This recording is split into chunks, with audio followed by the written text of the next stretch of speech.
민재야, 잘할 수 있지? 아무데나 기웃거리지 말고 늘 매사에 침착하고 빨간불 파란불에 흥분하지 말고. 걱정 마. 잘할 수 있다니까 진짜.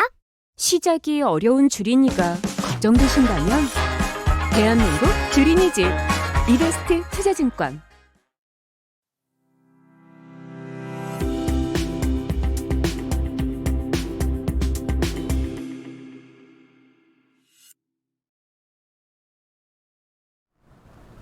안녕하십니까. 일요 리서치입니다.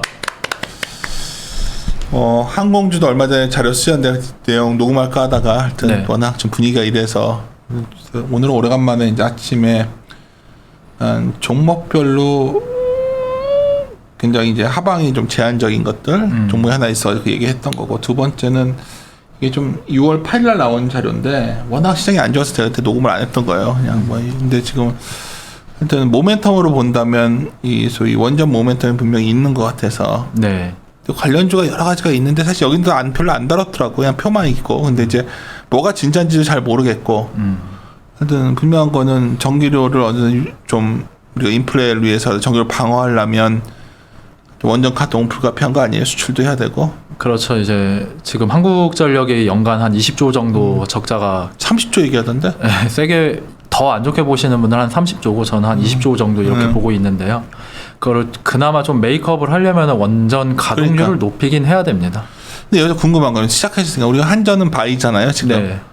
한전도 근데 뭐 주가가 다 같이 빠졌지만 그래도 상대적으로 견고한 것 같아요, 내가 봤을 때는. 아닌가? 네, 유틸리티 기업들이 전반적으로 많이 견고하죠. 경기 한전은 방어주다 어때 보니까. 보여요? 이번에도 전기료 인상, 물가 때문에 자꾸만 이제 사람들이 이제 실망하는 것 같은데 그래도 뭐 올려야겠죠? 저는 이제 지난 이제 대선 전에도 이제 한국전력 탑픽으로 내세웠고 그때 아이디어가 전혀 변하지가 않았어요. 전기료 인상 가능성은 굉장히 높고 그게 주가에 반영이 안 됐다. 그리고 지금도 마찬가지입니다. PBR이 0.2배이고 사실 시장에서 PBR 제가 0.2배인가요? 근데 그만큼 손실이 커지면 자본 총기가 훼손되니까 PBR이 올라갈 수는 있는데 그 결국에 이제 타이밍을 재야 되는데 연말이나 내년 연초 정도 되면은 뚜렷하게 정부에서 전기세 인상에 대해서 스탠스를 취할 걸로 보고 있습니다. 그래서 최근에 이제 제가 이름이 갑자기 생각이 안 나는데 비상경제대책위원회 이런 데에서도 이제 가스나 전기료 요금을 최소화해서 인상을 하겠다라고 말을 했었습니다. 근데 사실은 오늘 아침에 얘기했던 거는 주로 한전이 갖고 있는 자산 중에서 요즘 이제 나오는 게 정부가 갖고 있는 토지, 부동산, 그다음에 이런 공기업들이 갖고 있는 자산들 이런 것들을 좀 줄여서 또 구조조정을 아주 강하게 왜냐면 지금 이거 전략 쪽인데 윤석열 신임 대통령이 자기가 인생의 책으로 뽑은 게 밀턴 프리드만의 책이거든요. 근데 결국은 어떤 시장을 우선시 두고 규제를 완화하고 공공 부분을 민간으로 대체하는 걸 하기 때문에 그 속에서 기회가 오지 않을까 하는 생각들도 있는데 어떻게 생각하세요? 근데 한국전력 자체가 뭐 팔 게 좀 있어요, 한전이? 한전기술 지분을 매각하겠다라는 이제 했었어요. 기사가 조금씩 나왔고 어저께 그래서 한전기술이 좀 많이 빠졌고요. 나머지는 뭐 토지 같은 것들이 있는데 사실 그런 것보다는 가시적인 거는 전기요금이 이제 원가에 연동되게끔 정치적으로 이제 힘을 써주는 게 주가에는 가장 모멘텀이 될 겁니다. 인플레이션 때문에 그게 참 쉽겠나 하는 얘기들이 쉽지는 않은데 그래서 과거에 정부에서 전기요금 인상했던 거를 보면은 약간 가정용, 산업용, 일반용 이렇게 있는데 예를 들어서 한 5% 평균 올린다고 하면은 가정용 같은 경우에는 3%, 산업용은 6에서 7% 올리면서 어느 정도 정치권에서 표 방어를 하더라고요. 그래서 이번 정부에서도 비슷하게 인상을 하지 않을까 싶습니다. 하여튼 오늘 주제는 그거라기보다는 결국 SMR이잖아요. 네.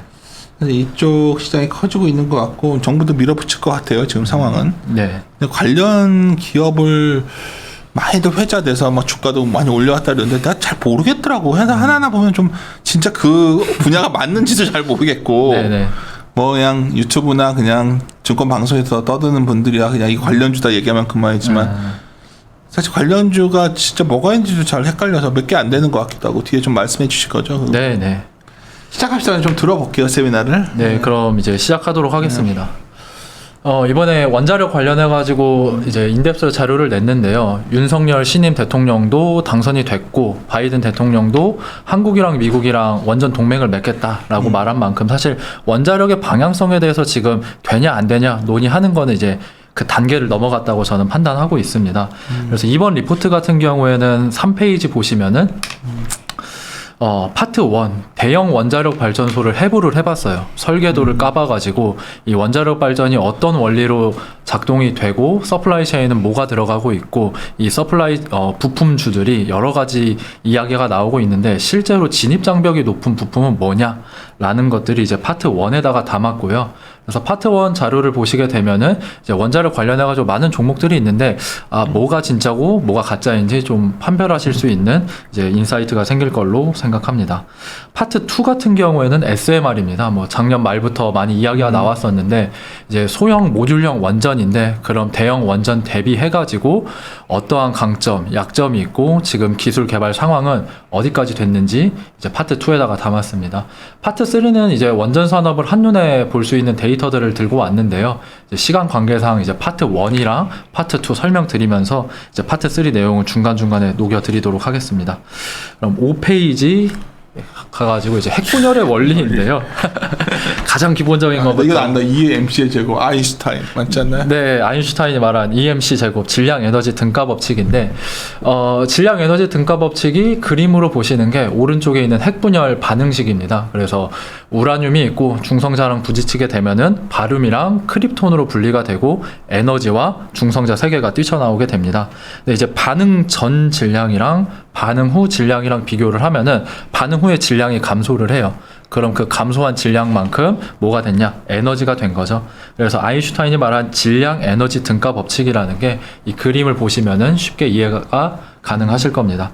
그래서 이 중성자 세 개가 뛰쳐나와서 계속해서 연쇄 반응이 일어나게 되는데 이게 빠르게 일어나면 핵폭탄이 되는 거고 안정적으로 운영하면은 이제 원전이 되는 거겠죠. 운영이 되게 불안한 거야 사실.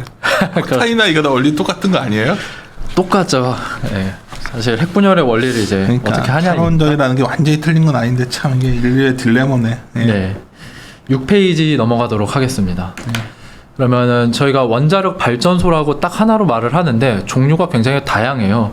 총 6가지 정도가 나눠져 있는데 사실 투자 관점에서는 모든 거를 다 알 필요는 없다고 봅니다. 이제 글로벌 원자력 비중을 보시면은 PWR 가압 경수로 방식이 가장 이제 주요하게 차지를 하고 있고 우리나라에서 주로 사용하고 있는 원자로도 가압 경수로라고 보시면 됩니다. 그래서 앞으로 설명드릴 때에는 가압 경수로 위주로 설명을 드릴 거고요. 오른쪽은 제가 이제 앞으로 계속 말씀드릴 APR 1400 우리나라 3세대 원자력 발전소인 APR 1400의 개통도를 가지고 왔습니다. 그래서 이번 세미나의 목표는 이 개통도, 설계도를 보셨을 때 부품의 이름이 뭐고 각각 작동 원리는 뭐고 누가 만들고 있는지 진입장벽이 어떻게 되는지를 설명드리는 게 이번 세미나의 목표라고 보시면 됩니다. 그럼 8페이지 가압경수로의 작동 방식부터 들어가도록 하겠습니다. 이제 왼쪽 보시면은 가압경수로의 작동 방식이라고 해서 제가 동그라미 1, 2, 3, 4, 5번 쳐놨는데요. 순서대로 설명드리도록 하겠습니다. 1번, 이제 원자로 노심에서 앞서서 설명드렸던 핵분열이 나타나고 열이 발생을 합니다. 330도까지 올라가게 되는데 그러면은 이 여기를 회전하게 되는 1차 계통 냉각수도 열을 머금게 되겠죠. 근데 이 냉각수가 가압경수로 경수는 이제 우리가 마시는 물이라고 생각하시면 됩니다. 이제 보통 100도에서 끓게가 되는데 330도에서도 끓지가 않은 이유는 동그라미 2번 가압기라는 부품 때문입니다. 이 1차 계통 냉각수의 압력을 높여가지고 끓는 점을 올리다 보니까 330도에서도 끓지가 않게 됩니다. 그러면 실제로 증기를 생산하는 곳은 어디냐? 그거는 동그라미 3번 증기 발생기 부분입니다. 이제 1차 계통 냉각수랑 2차 계통 냉각수랑 열 교환이 일어나면서 증기가 생산이 되고요. 증기가 이제 스팀 라인을 따라가지고 터빈을 계속 돌리고 발전기도 돌리면서 전력을 생산하는 게 원자력 발전소의 구조라고 보시면 되겠습니다. 그러면은 9페이지 넘어가서 그럼 이 가압경수로라는 거는 다른 원자로 대비해가지고 어떤 특징이 있냐? 그거는 첫 번째 줄, 두 번째 줄에 있습니다. 첫 번째 줄에 이제 내부 냉각수에 압력을 가해서 물이 끓지 않도록 하는 구조다 보니까 이름이 이제 Pressurized Water Reactor (PWR이라고 하고요. 구조를 봤었을 때 1차 계통과 2차 계통으로 나눠지게 되는 게 가장 큰 특징입니다. 이제 1차 계통 냉각수 같은 경우에는 원자로 노심을 통과를 하고 2차 계통 냉각수는 증기 발생기와 터빈을 계속 돌고 도는 게 이제 PWR의 구조라고 보시면 됩니다. 그래서 1차 계통, 2차 계통 나눠져 있다 보니까 장단점에서 두 번째 보시면은 냉각수가 누출 사고 발생할 경우에도 오염 발생 확률이 적습니다. 조금 더 안전하다는 거죠. 만약에 2차 계통 냉각수에서 스팀 라인이 터져가지고 냉각수가 나온다고 하더라도 큰 일이기는 한데요. 방사능 물질이 바로 유출되는 건 아닙니다. 왜냐하면 2차 계통 냉각수는 원자로 노심을 통과하지 않으니까 우라늄에 노출된 적이 없어가지고 이제 오염 발생 확률이 적고요. 1차 계통 냉각수가 유출이 된다고 하더라도 이 콘크리트 경남 용기 안에 있다 보니까 그 피해 규모는 적어질 수가 있습니다. 그래서 또 다른 장점으로는 이제 기술 성숙도도 높고 원전 안전규제 경험치가 높다는 건데요. PWR이 전체 원자로에서 68%를 차지하다 보니까 안전규제하는 규제 기관 입장에서도 PWR 짓겠다고 하면은 조금 더 라이센싱이 빠른 게 이제 특징이라고 보시면 되겠습니다. 그래서 장점으로 봤었을 때는 안정성이 높아서 지금 주요하게 쓰이고 있는데 단점은 코스트가 높다는 겁니다. 1차 계통, 2차 계통 나눠지다 보니까 설계가 복잡해지고 가압기, 증기 발생기 이런 부품들까지 들어가다 보니까 조금 설계가 복잡해지고 코스트가 높다는 특징이 있습니다. 그럼 10페이지 이제 비등 경수로에 대해서 설명을 드리도록 하겠습니다. 사실 비등 경수로는 시장에서 이제 퇴출된 모형이어가 원자로여가지고 크게 아실 필요는 없는데 가압 경수로랑 비교해서 보시면은 좋아가지고 제가 내용을 할애를 했습니다. 그래서 1, 2, 3, 4, 5번 동그라미를 쳐놨는데 가압 경수로 대비해서 구조가 단순하다는 거를 확인하실 수가 있을 것 같아요. 그래서 저는 이제 세미나에서 말씀드릴 때 그냥 단순하게 주전자 생각하시면 된다. 원자로 노심에서 열을 만들어가지고. 그러니까 이게 되게 웃긴 게 원전 하는데 우리가 공부를 하다 보면 참 수증기 일으켜가지고 돌리는 거 그건데. 그렇죠. 결국에 이제 화력 발전 계통이 이제 터빈을 돌리는 거니까요. 그러니까. 네. 그 반대쪽에 있는 거는 뭐 태양광 같은 경우에는 화학 작용을 일으켜가지고 발전한다고 보시면 됩니다. 그래서 이렇게 단순한 구조다 보니까 비등 경수로는 이제 열 효율이 좋습니다. 여기 원자로 노심에서 바로 열을 생산해서 증기를 생산을 하니까요. 근데 11페이지 보시면은 왜 비등 경수로가 시장에서 퇴출이 됐냐 하면은 안정성이 떨어진다는 겁니다. 1차 계통, 2차 계통 나눠지지 않다 보니까 만약에 스팀 라인이 터지게 되면은 바로 냉각수가 누출이 되고 방사능 유출 가능성이 높겠죠. 그리고 결정적인 이유는 후쿠시마 원전 사고 당시에 사용했던 원자로가 BWR입니다. 그래서 시장에서는 이제 그랬구나. 네. 그래서 나는 후쿠시마 것도 더 오래된 거였구나 그게. 네, 좀 더 오래되고 이제 안정성이 조금 떨어집니다. 막는 장치도 없고. 네, 그래서 센터장님이 이제 좀 관심이 있으셔가지고 좀 더 추가 설명 드리면 10페이지 이제 BWR 원자로 구조에 대해서 설명을 드릴게요. PWR 같은 경우에는 제가 이 아래에 있는 막대기들이 이제 제어봉인데 PWR은 원래 위에 있어요. 그 평상시에 외부 전력이 있는 상황에는 전자력에 따라 가지고 위에 붙어 있거나 인간의 이제 제어에 따라 가지고 들어갔다가 나왔다 하는데 만약에 외부 전력이 탈락하게 되면은 PWR은 바로 제어봉이 중력에 의해서 연료 펠릿에 들어가면서 핵분열을 멈출 수가 있습니다. 어느 정도 멈출 수가 있는데 후쿠시마 사고 당시의 BWR 같은 경우는 이제 제어봉이 아래에 있었어요. 이렇게 되면은 외부 전력이 탈락된다고 하더라도 제어봉이 중력에 의해서 위로 솟구칠 수는 없으니까 제어봉에 못 들어가는 거죠. 그래서 지금까지도 그래서 계속 이게 문제가 되는 거잖아요. 네, 그래서 BWR은 이런 설계 구조 자체가 조금 안정성이 떨어진다 보니까 좀 시장에서 이제 퇴출이 됐다고 보시면 됩니다. 그 다음 이제 12페이지 같은 경우에는 가압 중수로인데요. 이거는 정말 오래된 원자로라고 보시면 돼요. 그래서 그냥 상식선에서 이제 캐나다에서 개발해서 캔두형 원자로라고 하고 장점으로 봤었을 때는 이제 천연 우라늄, 농축 우라늄이 아니라 천연 우라늄을 사용해서 연료비가 저렴하다는 장점이 있기는 합니다. 근데 전체 원자력 발전소 LCOE 발전 단가에서 비중이 9%가 연료비를 차지를 하거든요. 그래서 연료비가 싸다고 하더라도 그 장점이 빛을 발할 수가 없겠죠. 그래서 가압 중수로도 굉장히 오래된 원자로 모형이고 조금 시장에서 퇴출됐다라고 보시면 되겠습니다. 그럼 13페이지 원자력 발전소 구조 들어가서 이제 본격적으로 각각 어떤 부품들이 있는지 알아보도록 하겠습니다. 그래서 PWR 기준으로 설명을 드릴 건데 1차 계통, 2차 계통 나눠지고 많은 부품들이 있는데 그럼 원자력 발전소에서 제일 중요한 부품이 뭐냐? 뭐 자동차에서 엔진 역할을 하는 게 뭐냐 하면은 오른쪽에 있는 4가지 부품입니다. 증기 발생기, 가압기, 냉각수 펌프, 원자로 이렇게 통틀어 가지고 원자력 발전소 주기기라고 합니다. 그래서 여기서 핵분열이 일어나고 증기가 생산이 되고 냉각수 펌프를 돌린다고 보시면 돼요. 그러면은 15페이지 원자로 압력 용기부터 설명드리도록 하겠습니다.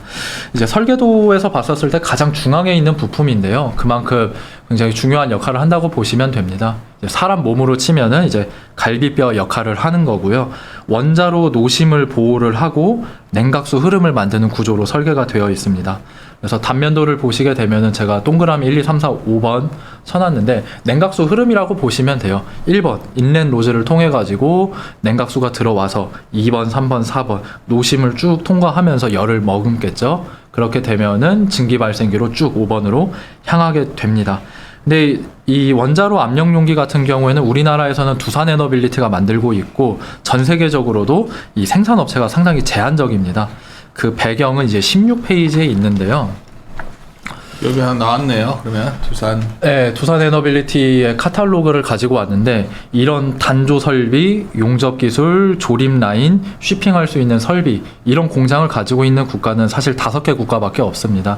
이제 오타인데 두 번째 줄에 7개 국가가 아니라 5개 국가입니다. 그래서 생산 설비 확보에도 대규모 자금이 필요하고 원전 프로젝트 자체가 상당히 불확실성이 높다 보니까 이 가압 용기, 압력 용기를 만드는 생산에는 상당히 진입 장벽이 높다고 보시면 됩니다. 그래서 17페이지 보시면은 지난 40년 동안에 이 압력 용기를 만드는 회사가 컨설리데이션이 많이 됐어요. 많이 없어졌네요. 네, 두산도 이제 스코다를 흡수를 하면서 많이 흡수가 됐고요. 그 배경에는 오른쪽 이제 원자력 발전소 건설 추이가 1970년대 피크를 치고 나서 80년, 90년 쭉 바닥 치고 나면서 바닥 치면서 이제 압력 용기 만드는 회사도 컨설리데이션이 됐다고 보시면 됩니다. 그래서 질문. 그냥 기본적으로 원전의 방향성이 어떨 것 같아요? 글로벌하게 다시 이렇게 구조적으로 늘 것 같아요? 아니면 여전히 친환경 얘기하면서 여러 사고 뒤에 이제 원전에 대한 그게 많이 줄었잖아요. 그렇죠. 이제 물론 최근에 이제 인플레 문제인데 이게 만약에 유가 상승 같은 게 구조적이 아니라면 다시 원전 쪽도 다시 좀 주춤해지는 거 아닌가 싶어요. 근데 저는 원전이 사실 방향성을 이미 잡아놓고 계속 늘어날 거라고 생각을 하고 있어요. 그 배경에는 좀 큰 이야기이기는 한데요. 지난 5년 동안의 에너지 시장을 관통하던 키워드는 친환경이었습니다. 그러니까. 근데 여기서 다시 붙을 거는 이제 안보라는 키워드가 붙을 거예요. 왜냐하면은 지금 정부에서 각종 이제 포럼 같은 것들을 참석하고 세미나 같은 거를 들으면은 친환경이 아니라 오히려 에너지 안보에 대해서 더 신경을 많이 쓰고 있더라고요. 우리나라도 그렇고 다른 국가들도 지금 그러고 있는 추세입니다. 그 배경은 당연히 이제 러시아가 가스관 가지고 유럽을 쥐락펴락하고 있으니까 에너지 안보에 대해서 지금 중요성이 많이 올라가고 있습니다. 근데 원자력 발전소 같은 경우에는 이제 우라늄이 전 세계적으로 매장이 됐다 보니까 좀 에너지 안보 측면에서는 좀 유리한 측면, 안정적인 측면이 있습니다.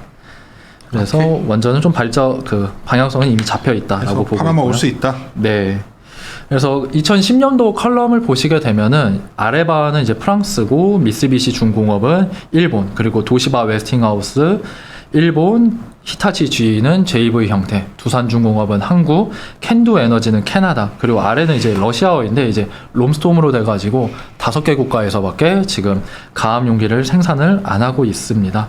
특이한 거는 이제 미국 업체가 일본 쪽으로 팔려갔다라는 건데요.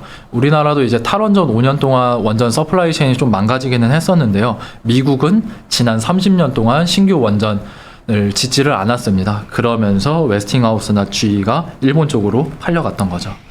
그래서 가압 용기 만드는 거는 이렇게 많이 컨설리데이션이 됐다고 보시면 되고요. 18페이지 제어봉입니다. 제가 처음에 핵분열 그림을 보여드리면서 중성자가 3개가 뛰쳐나오고 연속적으로 연쇄 반응을 일으킨다고 하는데 이 중성자를 흡수를 하지 않으면은 기하급수적으로 원자로 온도가 올라가겠죠. 그래서 제어봉의 역할은 이 생성된 중성자 3개 중에서 일부 중성자를 흡수한다고 보시면 됩니다. 제어봉이 연료 펠릿에 들어가서 중성자를 흡수를 하고 이 임계 질량이 좀 낮아진다 싶으면은 다시 빼가지고 임계 질량까지 올리고 이런 식으로 원자로를 운영을 하는데요. 안전 측면에서는 제어봉이 중요한 부품은 맞는데 네 번째 줄 보시면은 제어봉 생산은 국내외 다양한 업체들이 하다 보니까 그렇게 진입 장벽은 높지 않다고 판단하시면 될 것 같습니다. 그 다음 19페이지는 증기 발생기입니다. 증기 발생기는 이제 열 교환기 역할을 하는데요. 이 단면도에서 보시면은 U자형 다발로 된 곳이 1차 냉각수가 흐르는 것이고 외곽 쪽에 있는 게 2차 냉각수가 흐르게 됩니다. 직접 접촉하지는 않지만 열교환이 나타나면서 2차 계통 냉각수가 끌어오르게 되겠죠. 그러면서 증기를 위로 쏴주는 게 증기 발생기의 역할이라고 보시면 됩니다. 그래서 이 압력용기, 압력용기 원자로처럼 만들기가 어려운 게 증기 발생기예요. 그래서 보통 가압용기를 만드는 업체에서 동일하게 증기 발생기를 만들고 있고요. 마찬가지로 생산업체가 상당히 제한적이다. 그래서 이 진입 장벽이 높은 부품 중에 하나입니다. 그 다음은 20페이지 냉각수 펌프입니다. 이제 냉각수 펌프는 1차 계통 냉각수, 2차 계통 냉각수의 흐름을 만들어주는 장치예요. 만약에 냉각수 펌프가 멈추게 되면은 이제 원자로 온도가 적정하게 유지가 안 되고 온도가 올라가면서 멜트다운이 일어나게 되겠죠. 그래서 안전 측면에서 냉각수 펌프가 중요하긴 한데 진입 장벽 측면에서는 이 냉각수 펌프가 1차 계통에 들어가냐 2차 계통에 들어가냐에 따라 가지고 진입 장벽이 상이합니다. 이제 1차 계통 같은 경우에는 높은 압력에서 버텨야 되다 보니까 생산업체가 제한적이고요.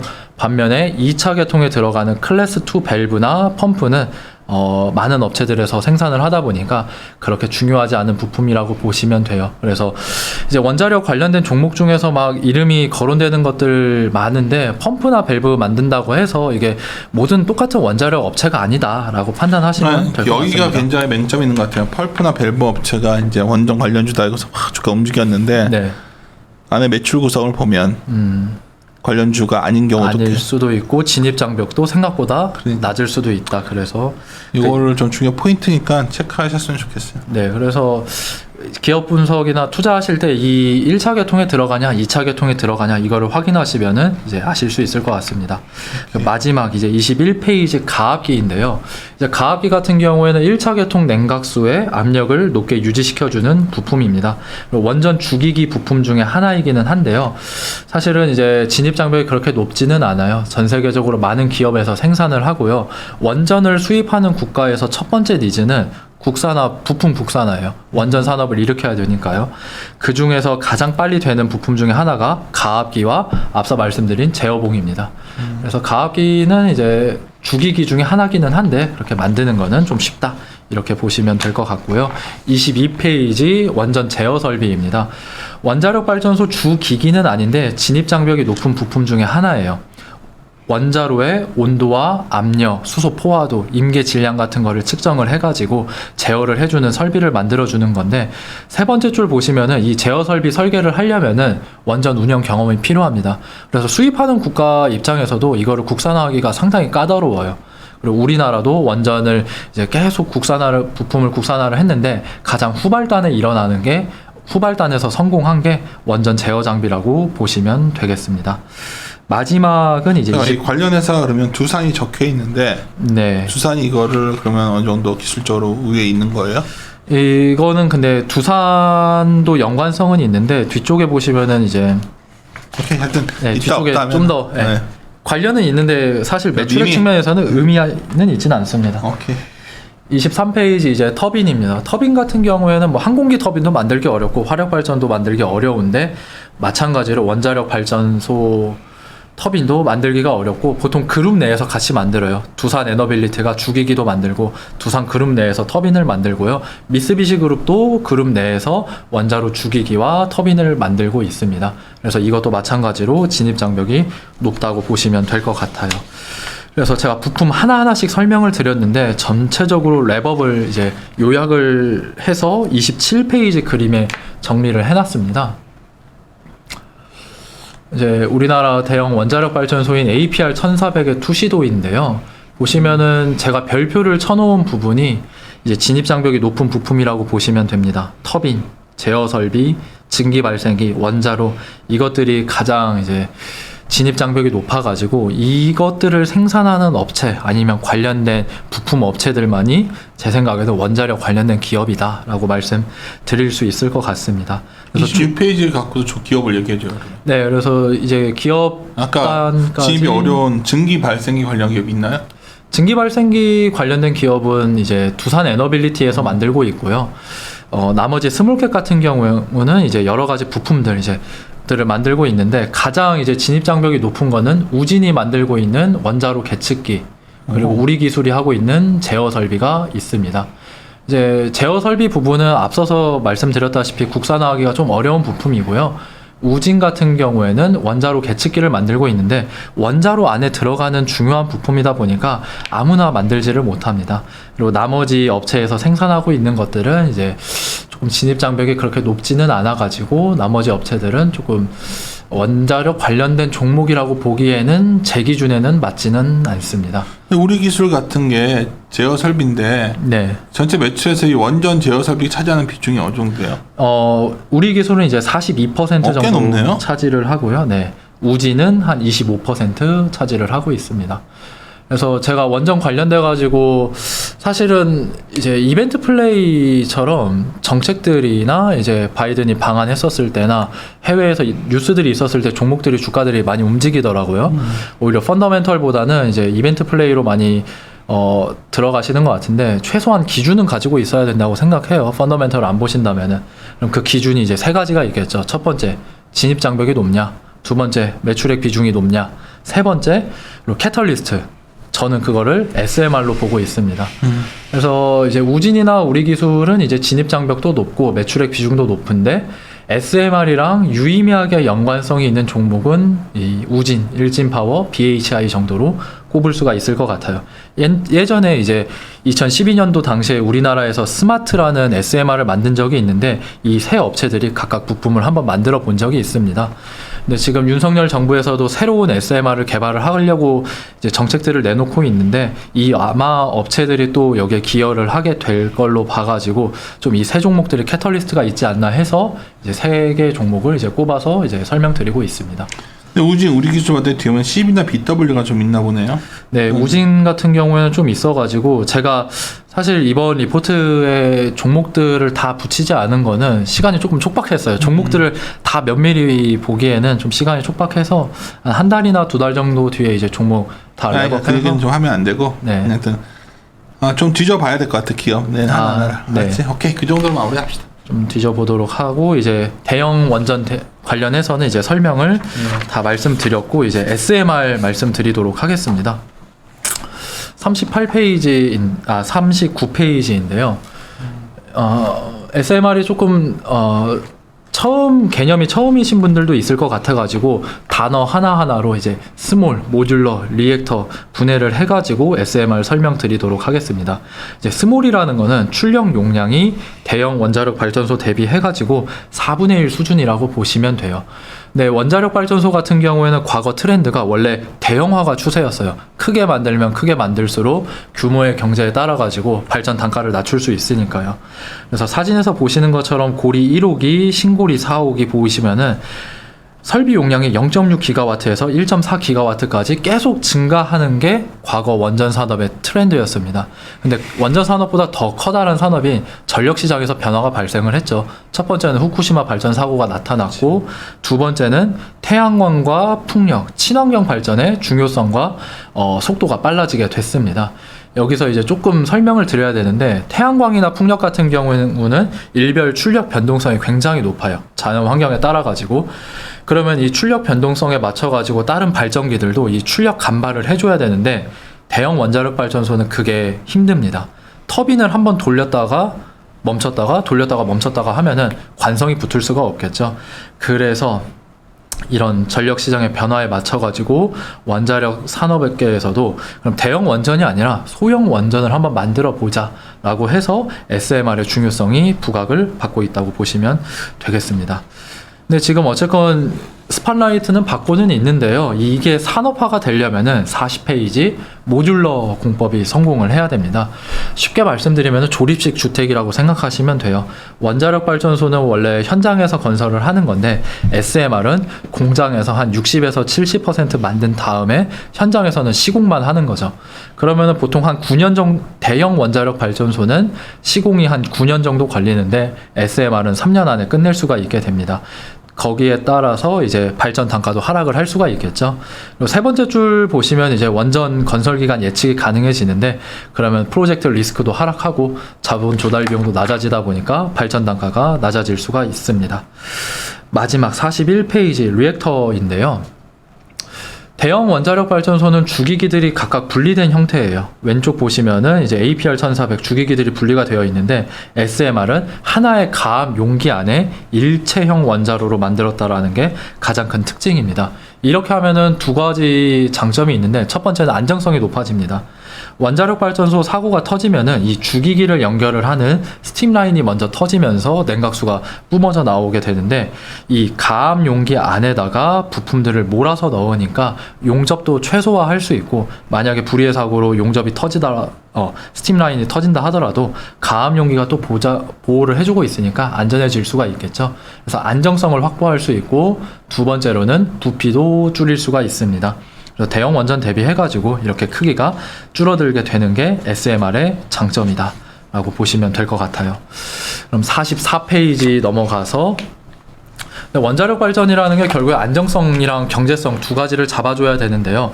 SMR이 대형 원전 대비해가지고 어떻게 안정성을 잡았는지 이제 44페이지에 말씀드리도록 하겠습니다. 이제 대형 원자력 발전소도 많은 안전 설계 개념들이 있어요. 만약에 외부 전력이 탈락되게 되면은 비상 발전기, 보조 배터리가 있는데 문제는 인간의 개입이 필요하다는 거죠. 근데 후쿠시마 발전 사고 당시에도 인간이 과연 현명하게 대처를 했냐 하면은 거기서 물음표가 쳐지다 보니까 SMR 같은 경우에는 피동형 안전 설계 개념을 채택을 했습니다. 인간의 개입 없이 중력이랑 대류 현상으로 이제 안정 장치를 유지를 하는 건데요. 제가 중원부원 이렇게 많이 말씀을 드렸는데 그림으로 보시는 게 딱 이해가 되실 것 같아요. 44페이지 왼쪽 보시면은 뉴스케일사의 SMR인데요.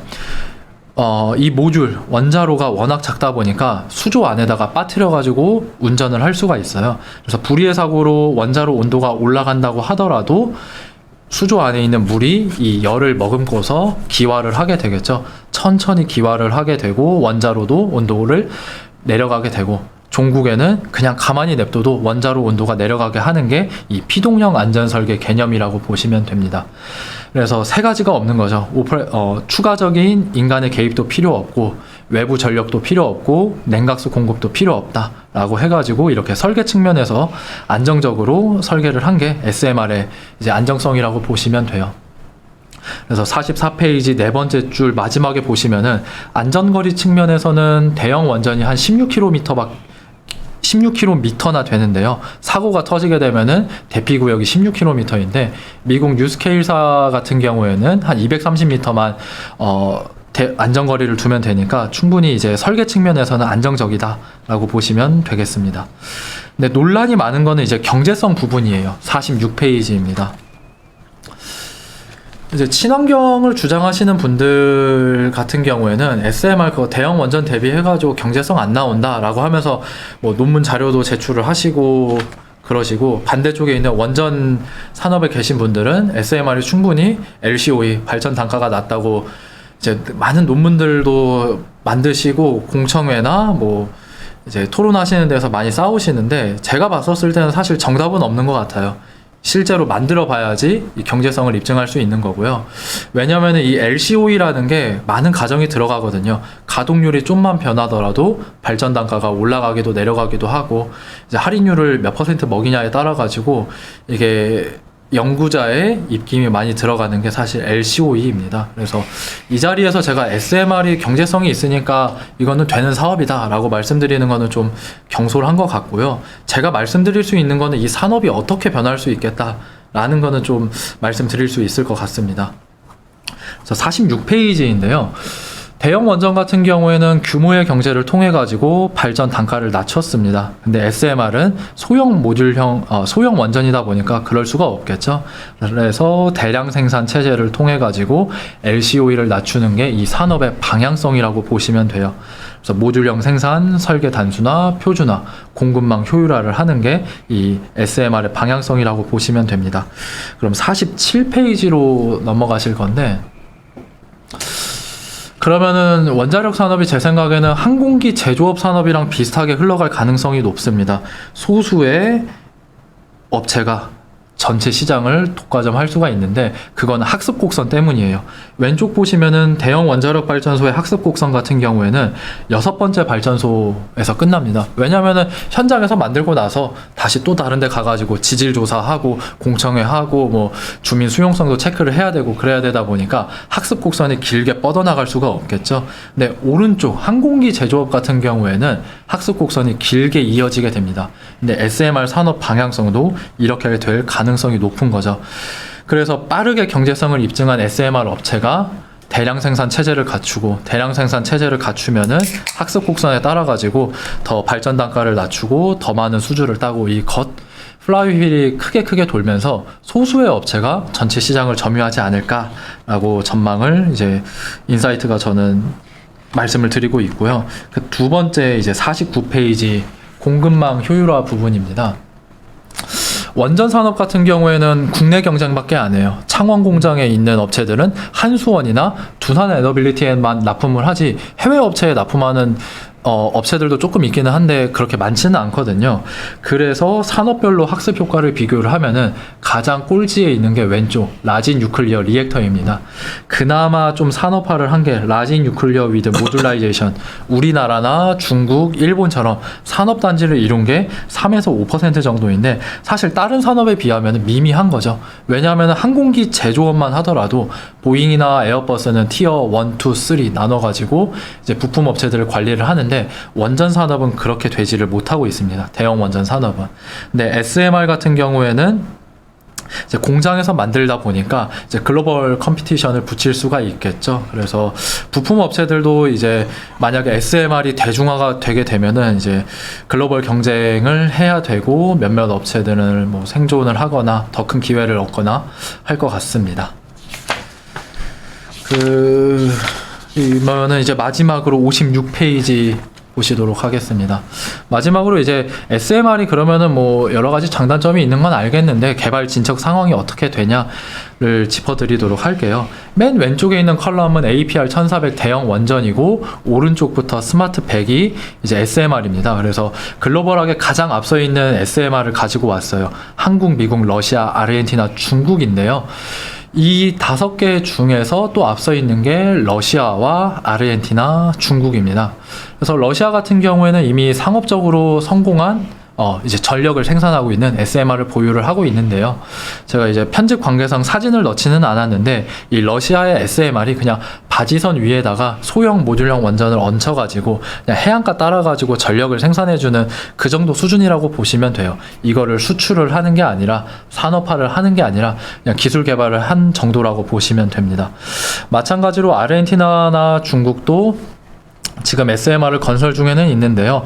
부품 국산화 니즈 때문에 조금 빠르게 이 세 국가는 진행을 하고는 있지만 사실 투자 관점에서는 그렇게 보실 필요는 없다고 보시면 됩니다. 그럼 가장 빠른 게 이제 미국이고 과거에 빨랐었던 게 한국입니다. 그래서 마일스톤을 보시게 되면 한국은 이미 라이센스를 받았어요. 바이오 업체 마냥 원자력 산업도 설계도를 안전규제위원회한테 이제 받아야지, 라이센스를 받아야지 건설을 할 수가 있거든요. 근데 한국은 이미 라이센스를 받은 상황이고요. 미국 같은 경우는 이제 지금 라이센싱을 진행하고 있는 상황입니다. 그래서 미국은, 근데 한국 같은 경우에는 지난 탈원전 기간 동안에 좀 개발이 더뎠다 보니까 조금 뒤처진 감이 있고요.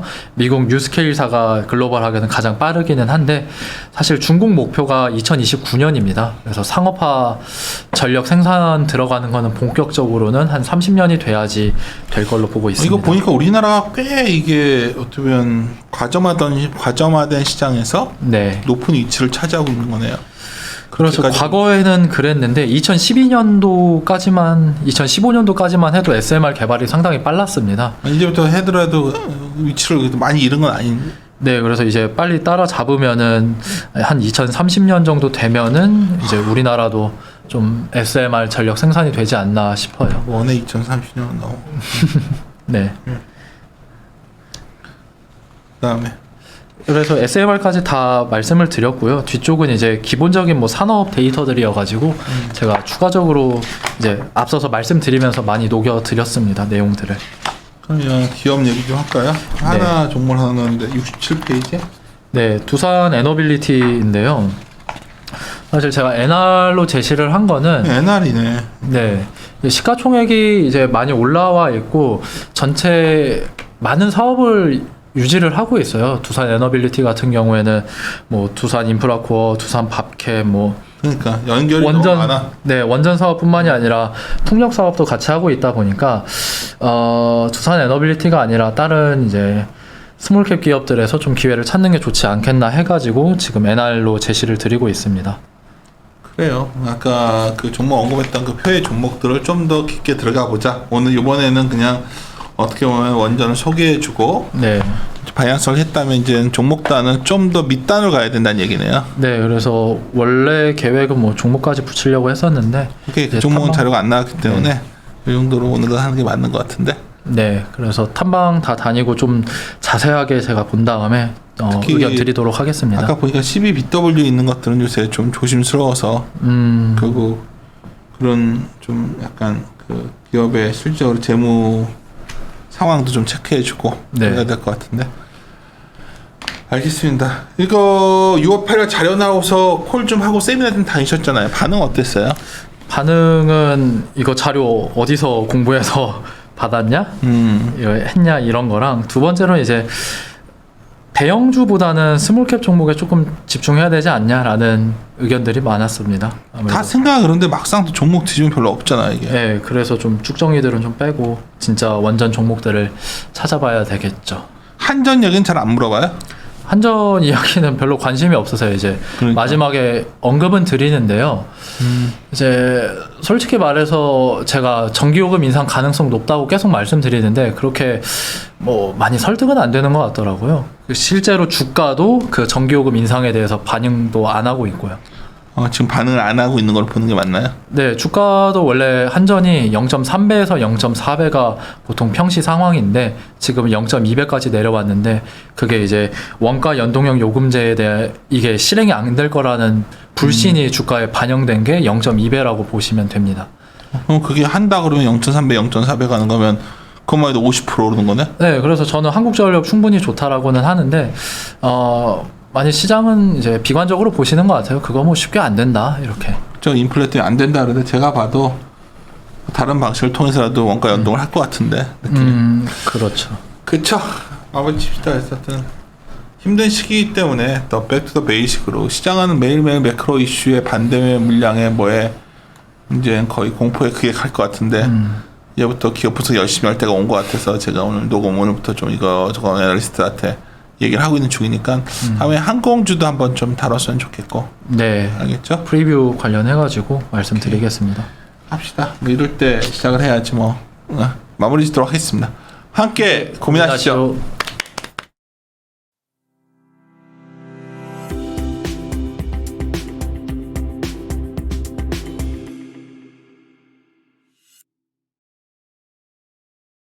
친구들은 아무거나 막 주워 먹지?